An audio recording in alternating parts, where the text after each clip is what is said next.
నమస్తే ఫ్రెండ్స్. మొదటగా మన V55 ఛానల్ చూస్తున్నటువంటి వాళ్ళైతే మన ఛానల్ అయితే సబ్స్క్రైబ్ చేసుకోండి. ఆంధ్రప్రదేశ్ రాష్ట్రంలో వచ్చేసి మిర్చి రైతుల పరిస్థితి అయితే చాలా దారుణంగా ఉంది అనేది మనము స్పష్టంగా గమనించుకోవచ్చు.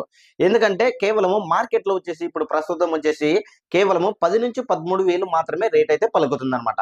అంటే ఇప్పుడు పెడుతున్నటువంటి రైతులు పెట్టుబడికి అదే విధంగా ఈ యొక్క రేటుకైతే ఏ విధంగా కూడా సరిపోదు అనేది మనము స్పష్టంగా కూడా గమనించుకోవచ్చు. అదే విధంగా మిర్చి రైతు గతంలో వచ్చేసి ఎకరకొచ్చేసి 20 క్వింటాలు పండించేది ఇప్పుడు కేవలము 10-12, 13 మాత్రమే క్వింటాలు మాత్రమే పడుతుందన్నమాట. అంటే వాళ్ళు పెట్టినటువంటి పెట్టుబడికి ఈ యొక్క రేట్‌కైతే చానా డిఫరెంట్ ఉందన్నమాట.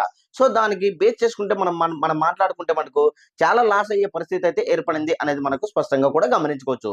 అదే విధంగా ప్రతి సంవత్సరము వచ్చేసి 12,00,000 మెట్రిక్ టన్నులు వచ్చేసి మిర్చి అవసరం ఉంటుందన్నమాట. అంటే ఇప్పటికి మార్కెట్‌లోకి 4,00,000 మెట్రిక్ టన్నులు వచ్చినట్టయితే వ్యవసాయ అధికారులైతే స్పష్టంగా అయితే తెలియజేశారు. అదే విధంగా 5,00,000 ఎకరాలలో వచ్చేసి ఈ యొక్క పంటనైతే ఆంధ్రప్రదేశ్ రాష్ట్రంలో సాగు చేస్తారు.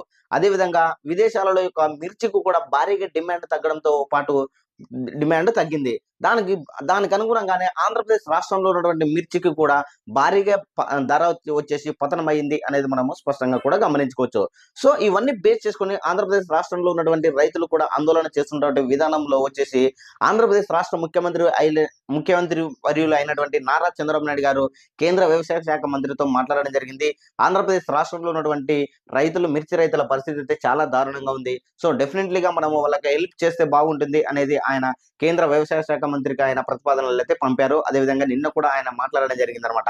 కేంద్ర వ్యవసాయ శాఖ మంత్రి వర్యులు కూడా ఆంధ్రప్రదేశ్ రాష్ట్రంలో ఉన్నటువంటి మిర్చి రైతుల గురించి కూడా ఆలోచించి ఈ యొక్క ఈ యొక్క రైతుల గురించి కూడా మరికొన్ని రోజులలో అయితే ఒక మంచి శుభవార్త వచ్చే అవకాశం ఉంది అనేది మనకు స్పష్టంగా అయితే తెలుస్తున్నారనమాట. సో, ప్రధానంగా వచ్చేసి ఆంధ్రప్రదేశ్‌లో మిర్చి ఎక్కువగా పండించడం వల్లనే ఈ యొక్క పరిస్థితి ఏర్పడింది అనేది మనకు స్పష్టంగా కూడా గమనించుకోవచ్చు. అదేవిధంగా విదేశాలలో కూడా భారీగా డిమాండ్ తగ్గడంతోటే ఈ యొక్క మిర్చి యొక్క పంటకు ధర తగ్గింది అనేది మనకు కేంద్ర రాష్ట్ర ప్రభుత్వాలైతే చెబుతున్నాయన్నమాట. సో, ఈ యొక్క వీడియోపై మీ యొక్క అభిప్రాయాన్ని కామెంట్ సెక్షన్ కూడా తెలియజేయండి. Thank you.